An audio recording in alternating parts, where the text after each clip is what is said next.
Welcome back to News Talk, everyone, and our Virginia General Assembly debate. Our focus this time is on the race for the House of Delegates in eastern Prince William County's District 52. And joining us here at the table are incumbent Jeff Frederick, Republican, and challenger Chris Brown, Democrat. Phone lines open for afternoon viewers to join us at 703-387-1020. We'll go to the phones in a minute. As we do, it'll be Michael in Montclair who gets the first crack at the candidates. Mr. Brown, I'm curious, are there specific votes that the Delegate Frederick has taken in his tenure in the legislature that were a significant reason why you've entered this race? Yes, absolutely.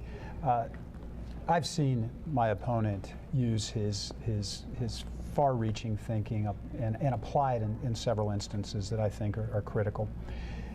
He stepped up and led the way, co-sponsored the abuser fee legislation twice, and has voted for it 4 separate times. And then over the course of the debate on transportation solutions for Northern Virginia, has allowed that to become a funding mechanism for our transportation solution potential for Northern Virginia.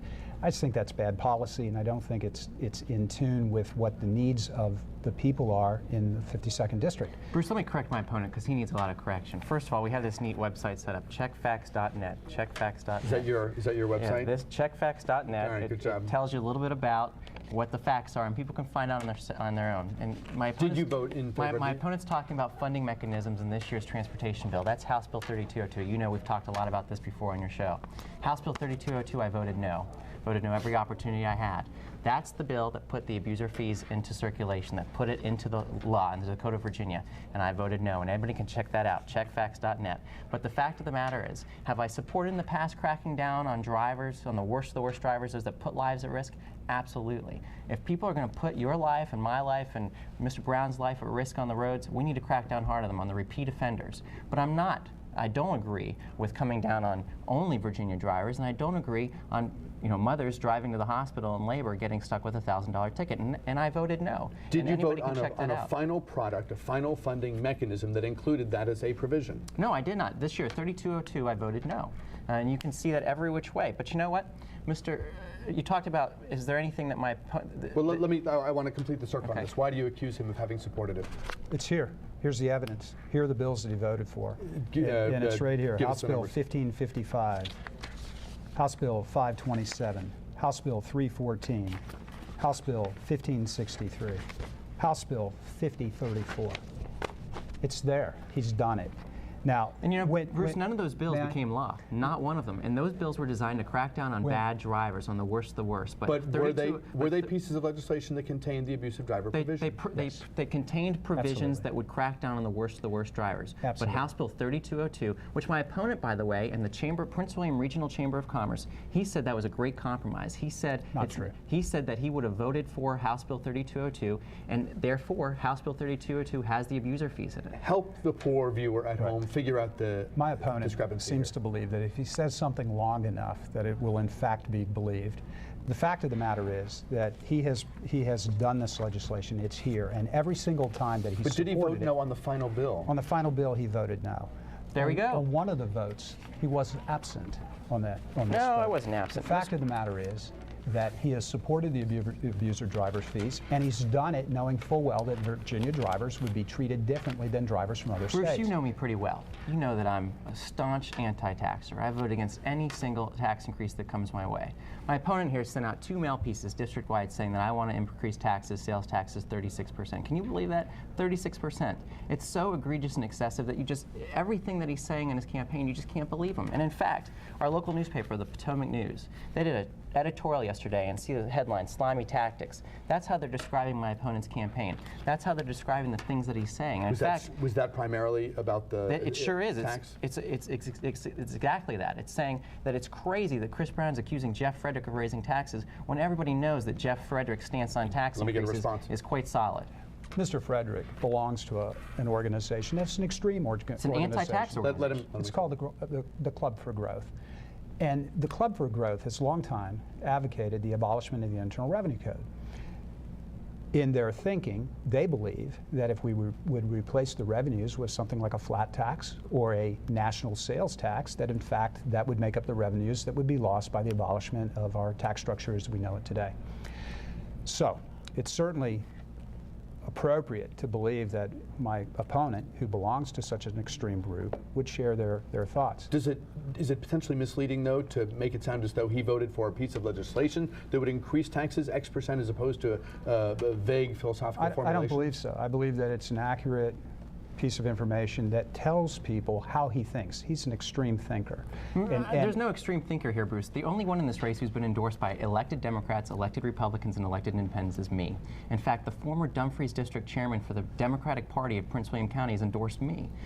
The only one who's got bipartisan support, the only one who's been proven, who's worked across party lines and gotten things done for others is me. The fact of the matter is my opponent, when he was mayor of Dumfries, the Washington Post reported that all he did was divide the town, and there's a reason that he didn't run for re-election as mayor. You don't have to take my word for it, but the Potomac News, in their editorial, they're the ones who said that he's not telling the truth in his campaign ads. Let me bring the voice of Michael in Montclair in, because I promised we would. And Michael, it is now your turn. Welcome, and thanks for your patience. Hi, this question is for both delegates, or for both candidates. Right. If elected delegate, will you make bike paths more accessible to commuters to reduce traffic and pollution in our area? Is there a particular roadway or area of the county where bike paths, in your view, would make a difference? Possibly the Route 1 area where there's most traffic. Yes. Thank you, Michael. And we're also having a Absolutely. problem on... Would like to work real hard to do that. We need to look at alternate modes of transportation, and bike travel is wonderful. We just need to make sure that we have the funding in place to be able to accomplish that. Bruce, I'm an avid cyclist. I ride my bike everywhere. I've ridden, actually, the gentleman, Michael from Montclair, is familiar with the 234 bike path that goes along the most of 234 into Manassas. The problem with that bike path is it stops at a neighborhood just before Brittany. And that needs to continue on to Route 1. We've been already working on getting the funding for that and implementing that, and we absolutely need to do more and more bike paths. Most of the transportation legislation that's coming out of the General Assembly is requiring that we have the bike paths and alternative modes of transportation included in any road construction. I want to be parochial in our last few minutes and talk about the interests of Northern Virginia. Who benefits? What scenario is better for Northern Virginia in education funding, transportation funding, the things people care about? Would it be continuing Republican control of the legislature or a Democratic takeover of one or both houses? I believe that a Democratic takeover of both houses would be beneficial for all of us. Why? I certainly believe that we understand the quality of life issues more than our opponent does. That the rigid ideology that's been brought to the table by my opponent, Mr. Frederick, and his friends, isn't getting the job done. We've seen that time and time again.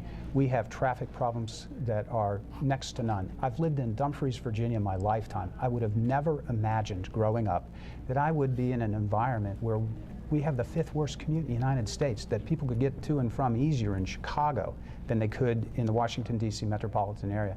What we have is something that's gotten so bad that in the summertime, people cannot move up and down the I-95 or Route 1 corridor. That's failure. We need to take a different tack, and we need to fix it. Bruce, I'm sitting here next to the king of rhetoric here. He loves to throw in these terms about extremism and all these other things. I don't, whether we have a Democratic or Republican majority in the House of Delegates, we need people that are going to get things done. I've been part of the team that's gotten things done for Virginia. And the fact of the matter is, when you look at quality of life issues, building and construction development in eastern Prince William County is one of the single biggest challenges that we have. It affects our schools. That's why we have trailers outside. It affects our roads. It affects everything. And the fact of the matter is, my opponent, look at who's supporting my opponent. The Northern Virginia Building Industry Association. The big builders are supporting my opponents. They've endorsed him. Who's supporting me? The League of Conservation Voters. Who's giving him money to my opponent? About $50,000 in campaign contributions to my bill. And we're down to our last 15 seconds, which I have to use to thank you both for coming in. The debate will continue, I suspect. Delegate Jeff Frederick and Chris Brown, thank you both for your time and for sharing your views. We'll take a break. Back with more News Talk right after this. Thank you.